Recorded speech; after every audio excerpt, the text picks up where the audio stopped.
आज जो आप सुन रहे हैं वो कोई साधारण वीडियो नहीं है। ये कोई मोटिवेशन नहीं है, ये कोई कोइंसिडेंस नहीं है और ये एल्गोरिदम का खेल भी नहीं है। अगर आप ये सुन रहे हैं तो एक ही कारण है, परमेश्वर ने आपको यहीं रोका है, क्योंकि अगले 48 घंटे आपके जीवन की दिशा बदल सकते हैं। और अगर आपने इसे हल्के में लिया तो हो सकता है आप वही गलती दोहराएं जो बहुत से लोग हर साल करते आए हैं। शायद आप थक चुके हैं, शायद आप टूट चुके हैं, शायद आप प्रार्थना करते करते चुप हो गए हैं और शायद आप अंदर ही अंदर ये सोचते हैं कि क्या सच में परमेश्वर मुझे सुनता है। आज मैं आपसे एक सवाल पूछना चाहता हूँ। अगर परमेश्वर आज जवाब देना चाहे तो क्या आप सुनने की स्थिति में हैं? क्योंकि बाइबल में लिखा है, जिसके कान हो वह सुने। सुनना सब सुनते हैं, लेकिन ग्रहण वही करता है जिसका दिल तैयार होता है। बहुत लोग चमत्कार चाहते हैं, लेकिन बदलाव नहीं चाहते। बहुत लोग आशीष चाहते हैं, लेकिन आज्ञाकारिता नहीं चाहते। और बहुत लोग कहते हैं प्रभु मुझे दे, लेकिन कभी नहीं कहते प्रभु मुझे बदल। अगले 48 घंटे इसलिए महत्वपूर्ण नहीं हैं क्योंकि कोई जादू होने वाला है, बल्कि इसलिए महत्वपूर्ण है क्योंकि परमेश्वर अक्सर अचानक नहीं बल्कि तय समय में काम करता है। बाइबल कहती है कि हर चीज का एक समय है और शायद आपका समय अब शुरू हो रहा है। आप सोच रहे होंगे कि आपने तो बहुत बार ऐसा सुना है, हर कोई कहता है चमत्कार आ रहा है, लेकिन इस बार फर्क ये है कि आप अभी भी यहाँ हैं। आपने वीडियो बंद नहीं किया, आपने स्क्रॉल नहीं किया और इसका मतलब है कि अंदर कहीं न कहीं आपका आत्मा जाग रहा है। परमेश्वर कभी जोर नहीं डालता, वह दरवाजे पर खड़ा होकर खटखटाता है और निर्णय हमेशा हमारा होता है। 48 घंटे का मतलब ये नहीं कि पैसा आ जाएगा या सारी समस्याएं खत्म हो जाएंगी। 48 घंटे का मतलब है कि परमेश्वर आपकी सोच बदलना शुरू करेगा, क्योंकि जब सोच बदलती है तभी जीवन बदलता है। शैतान आपको यही विश्वास दिलाना चाहता है कि अब बहुत देर हो चुकी है, अब कुछ नहीं बदल सकता, तुम जैसे हो वैसे ही रहोगे। लेकिन बाइबल कहती है कि जो अंत तक सहता रहेगा वही उद्धार पाएगा। आपका यहाँ तक रुकना ही इस बात का संकेत है कि आपकी जीत शुरू हो चुकी है। अगले 48 घंटों में आपको 3 चीजों के लिए तैयार रहना है। पहली, अंदर की बेचैनी, आपको शांति भी मिलेगी और असहजता भी, क्योंकि परमेश्वर जब काम करता है तो पहले हमारी झूठी शांति को तोड़ता है। दूसरी, सच्चाई का सामना, कुछ आदतें, कुछ रिश्ते, कुछ सोच जो आपको पीछे खींच रहे हैं, वो अचानक साफ दिखाई देने लगेंगे। तीसरी, एक छोटा लेकिन स्पष्ट संकेत, वो बहुत बड़ा नहीं होगा, शायद एक वचन, शायद एक कॉल, शायद एक याद, लेकिन वही आपकी दिशा बदल देगा। समस्या ये नहीं है कि परमेश्वर बोलता नहीं, समस्या ये है कि हम सुनना नहीं चाहते। आज अगर आप ये सुन रहे हैं तो मैं आपसे एक छोटा सा काम करने को कहूँगा जो 99% लोग नहीं करेंगे। अगले 48 घंटों में कोई बड़ी मांग मत कीजिए, सिर्फ एक प्रार्थना कीजिए, प्रभु मुझे दिखा कि मैं कहाँ गलत हूँ और तू मुझे कहाँ ले जाना चाहता है। कोई लंबी प्रार्थना नहीं, कोई दिखावा नहीं, कोई डर नहीं। और जब परमेश्वर दिखाना शुरू करे तो भागिए मत, क्योंकि चमत्कार से पहले अक्सर सच का सामना होता है। याद रखिए, यीशु ने पहले आंखों पर कीचड़ लगाया और फिर देखने की शक्ति दी। अगर आज आपके जीवन में कुछ धुंधला है, तो शायद कीचड़ का समय चल रहा है, लेकिन अंधापन स्थायी नहीं है। अगले 48 घंटे क्या लाएंगे ये आपको नहीं पता, लेकिन इतना तय है कि अगर आप विश्वास में बने रहे तो आप पहले जैसे नहीं रहेंगे।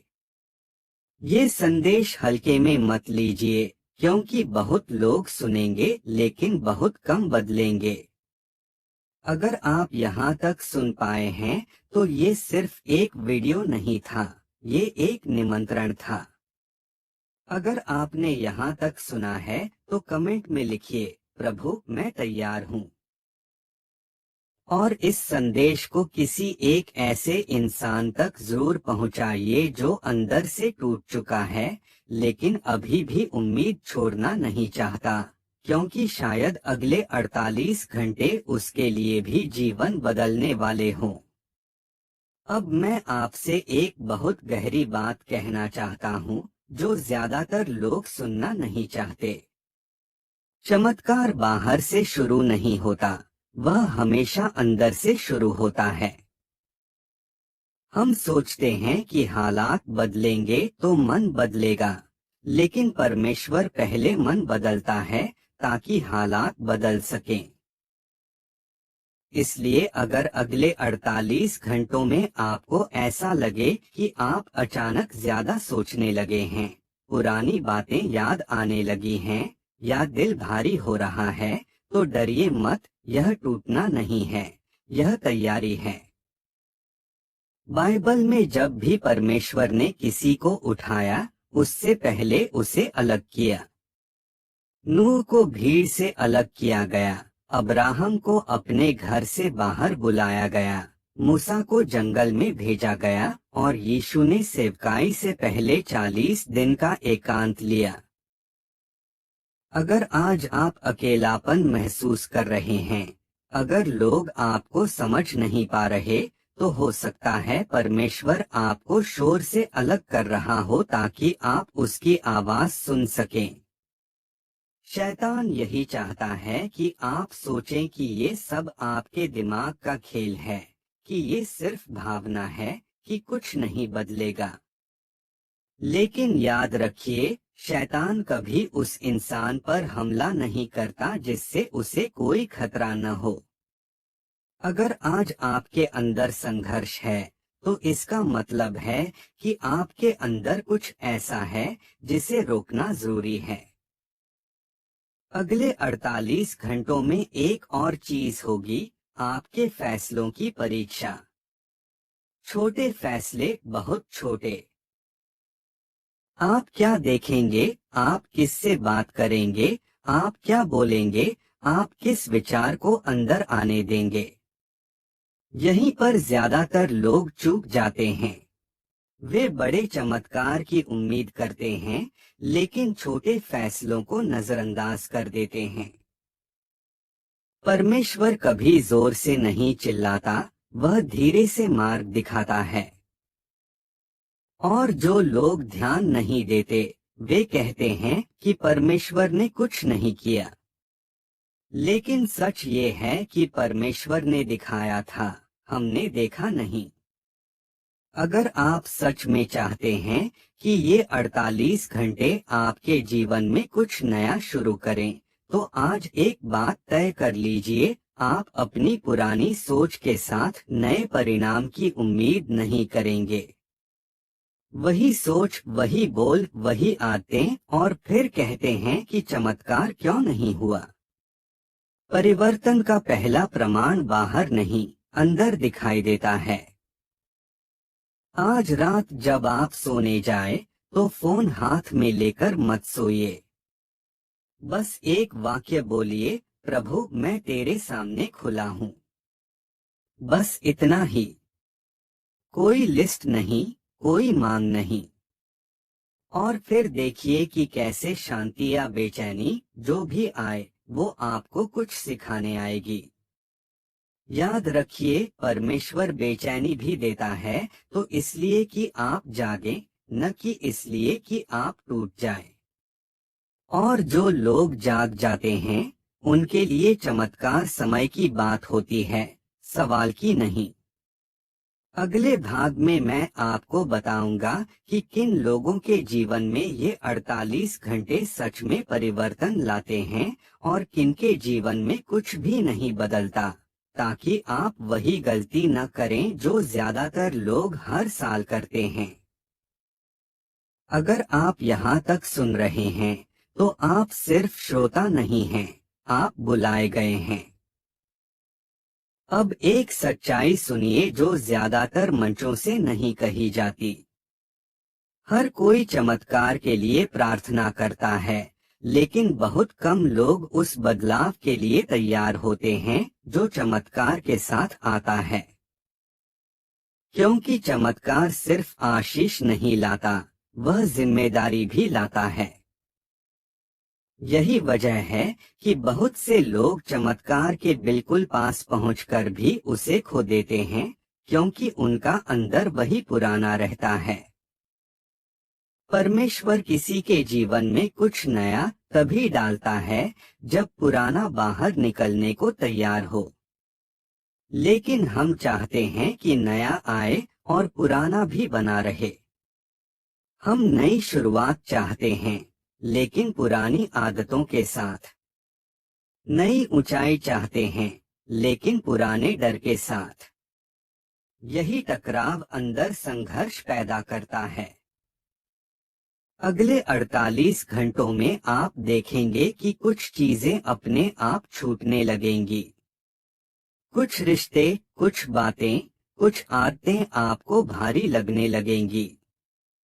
यह नुकसान नहीं है, यह छंटाई है। परमेश्वर कभी भी किसी को ऊपर उठाने से पहले हल्का करता है, क्योंकि भारी बोझ के साथ ऊंचाई टिक नहीं पाती। बहुत लोग सोचते हैं कि शैतान उन्हें इसलिए परेशान कर रहा है क्योंकि वे कमजोर हैं। नहीं, सच्चाई यह है कि शैतान उस जगह पर हमला करता है जहां परमेश्वर काम शुरू कर चुका होता है। इसलिए अगर आपको अचानक संदेह, डर या निराशा घेरने लगे तो घबराइए मत। यह संकेत है कि कुछ हिल रहा है। पर यहाँ एक चेतावनी है। अगर आप इन भावनाओं को गलत दिशा में ले गए, अगर आपने इन्हें शिकायत में बदल दिया, तुलना में बदल दिया या खुद को दोष देने में बदल दिया, तो यही भावनाएं आपको पीछे भी खींच सकती हैं। फर्क सिर्फ इतना है कि आप इन्हें कैसे संभालते हैं। परमेश्वर की ओर से आने वाला दबाव आपको झुकाता नहीं, उठाता है। लेकिन शैतान का दबाव आपको थका देता है। इसलिए अगले 48 घंटों में अपने भीतर एक सवाल पूछते रहिए, क्या ये बात मुझे परमेश्वर के करीब ले जा रही है या मुझसे दूर? बहुत से लोग कहते हैं, मुझे कुछ महसूस नहीं हो रहा। याद रखिए, परमेश्वर हमेशा महसूस कराने के लिए काम नहीं करता। कई बार वह चुपचाप व्यवस्था बदल देता है। और जब व्यवस्था बदलती है तो परिणाम अपने आप दिखने लगते हैं।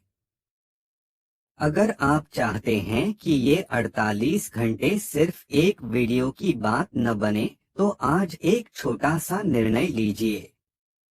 किसी एक ऐसी चीज को छोड़ दीजिए जो आप जानते हैं कि आपको अंदर से कमजोर कर रही है।